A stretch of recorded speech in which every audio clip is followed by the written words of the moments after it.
سلام، امیدوارم که حالتون خیلی خوب باشه. امروز میخوایم صندلی رویال دانشجویی شرکت شیتکو رو بررسی بکنیم. محصولی که برای پاسخگویی به نیازهای مدارس و دانشگاه‌ها طراحی شده.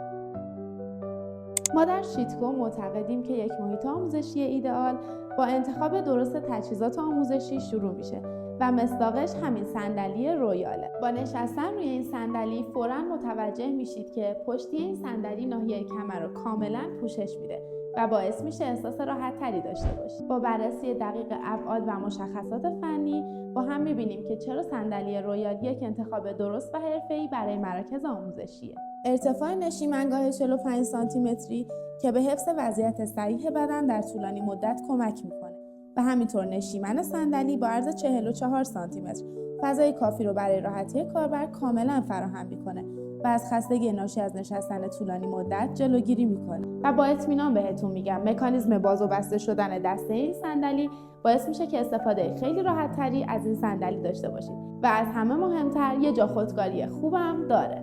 صندلی دانشجویی رویال رو میتونید با رنگبندی زرد، قرمز، سبز، سرمه‌ای و مشکی تهیه کنید.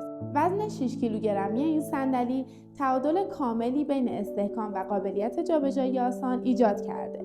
تازه درپوش‌های پلاستیکی پایه‌ها از ایجاد سر و صدا جلوگیری می‌کنه. ما از میله‌های فولادی با پوشش رنگ الکتروستاتیک استفاده می‌کنیم. این روش بهترین مقاومت رو در برابر خراشیدگی و زنگ زدگی داره. صندلی رویال شیتکو فراتر از یک محصول، یک سرمایه‌گذاری قابل اعتماد برای ارتقای کیفیت محیط آموزشی شماست.